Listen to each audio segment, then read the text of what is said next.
Eh bien bonjour à tous messieurs dames, j'espère que vous allez bien. Aujourd'hui on se retrouve, on est le 4 avril 2024. Le CAC 40 a fini en légère baisse, moins 0,02%, 8150 points. On a réussi à conserver les 8150. C'est déjà pas mal, j'ai envie de vous dire. L'Eurostox a plus 0,03 pour l'instant. DAX, pour l'instant c'est clôturé, mais plus 0,03 sur la journée. DAX plus 0,19, le FTSE plus 0,48. Le Dow Jones pour l'instant à moins 0,05, ça descend fortement au niveau des US. Nasdaq plus 0,05, plus 0,57, pardon, il était à plus 0,80 et quelques, il y a quelques minutes, quelques heures même. Nikkei 225 à plus 0,81, le pétrole Brent qui a franchi la barre symbolique des 90 dollars. 90,19, le 11 d'or 2298, ça n'arrête pas le 11 d'or. L'euro USD 1,086, le Bitcoin qui rejoint pratiquement la barre des 69 000, on est à 68 914. Palmarès du SRD, on a Nawen qui fait un plus 5,77, OVH Group plus 5,47, General Electric plus 5,26. Au niveau des plus fortes baisses, on a SPI moins 3,22, Swatec moins 3,63, JC Deco moins 4,38. Alors que s'est-il passé aujourd'hui? Bah écoutez, on a déjà eu la superstar, comme vous avez pu le voir sur le titre, Renault qui a énormément performé.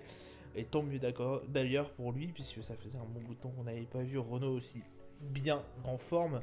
Mais ce qui nous a aussi le plus préoccupé, c'est surtout demain, on va avoir les chiffres de l'inflation, enfin des chiffres, pardon, de l'emploi américain, je vais y arriver, qui pourrait potentiellement voilà, changer les cours un peu et faire bouger un peu les marchés. On reste très prudent là-dessus, hein, parce qu'effectivement, voilà, on perd un peu au niveau du Dow Jones, le Nasdaq, ça reste un peu tendu. Vraiment, les investisseurs ne sont pas trop là pour l'instant. On ne sait pas trop comment on va être géré au niveau de la Fed, comment va être le desserrement monétaire. On espère que ça va être dans les tuyaux. Mais de ce qu'on a entendu hier, pour l'instant, voilà, ils sont toujours en réflexion. Donc on ne sait pas trop si au mois de juin, cela pourrait être regardé, j'ai envie de vous dire. En tout cas, ce qui est sûr, c'est qu'aujourd'hui, au niveau des calendriers d'annonces économiques, on a eu quand même quelque chose de pas si mal que ça. Je vous explique, on a eu quand même au niveau de la balance commerciale canadienne, qui s'est plutôt bien passé.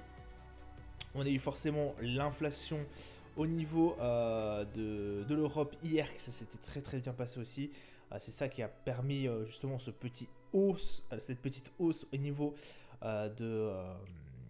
d'hier, voilà, une petite hausse au niveau des marchés.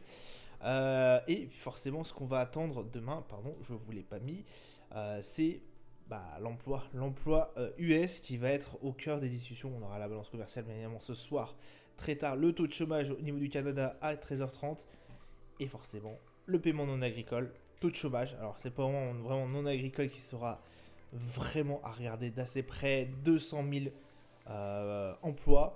Voilà, gare à ce que cet indicateur soit, alors dans le cas là, bon, voire trop bon. Cela pourrait être engendré des énormes baisses au niveau, hélas, de nos marchés. Mais ça, on y reviendra plus tard et quand les données seront sorties. En tout cas, je verrai sur cette review de vendredi. Au niveau de nos marchés. Alors, sur nos marchés, on a un CAC 40 qui, sur une journée complète, et je tiens à dire sur une journée complète pour l'instant, écoutez, se rabat sur les 8100 points. On arrive à peine à toucher les 8100 points. C'est vraiment en train de redescendre très fortement. Je me demande même s'il n'y a pas une mauvaise nouvelle qui vient probablement de s'ébruiter sur les marchés. Et écoutez, serait-ce peut-être potentiellement l'emploi américain qui pourrait être suspicieux là-dedans. En tout cas, on sent vraiment les marchés écoutez, s'écrouler un peu. Regardez, 8099, on est passé en dessous de la barre des 8000 points. Pourtant, le CAC 40 est fermé. Écoutez, ça continue de baisser. 53 au niveau du récit, on se méfie. Le Brent qui lui continue son ascension, on a plus de 90 dollars et quelques. 91,21, ça continue. 74 au niveau du RSI. Ça reste tout de même un très gros RSI. Le 11 d'or, messieurs, dames, qui cale aujourd'hui un 2299. On reste quand même sur les plus hauts, pratiquement au niveau du 11 d'or. Ça reste très grosse ascension, on est à plus de 82 au niveau du RSI, et le MACD forcément en tendance haussière. Le S&P, voilà, hein, qui lui est retourné dans le rouge après une belle montée, on est à 5190 points, ça commence à grincer des dents, RSI à 55, écoutez, le MACD toujours en tendance haussière, petite séance, alors en tout cas pas beaucoup d'échanges, et là, voilà, les positions vendeuses commencent à être mises. Je me demande si, si je ne ferais pas mieux de couper au niveau du Nasdaq. D'ailleurs, en parlant de celui-ci, le voici. Et là, c'est l'hécatombe. Regardez un peu. Oui, ça commence à être compliqué. Alors, je n'ai pas d'actu.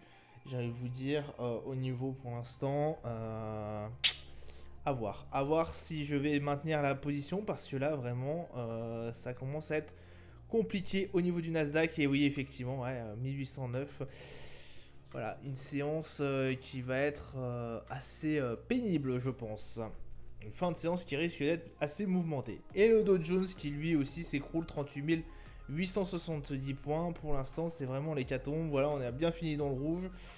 Ça va être de plus en plus compliqué. Voilà, ça sera tout pour moi pour aujourd'hui. Je vous souhaite une excellente journée, une bonne soirée à vous et je vous dis à plus tard. Ciao, ciao.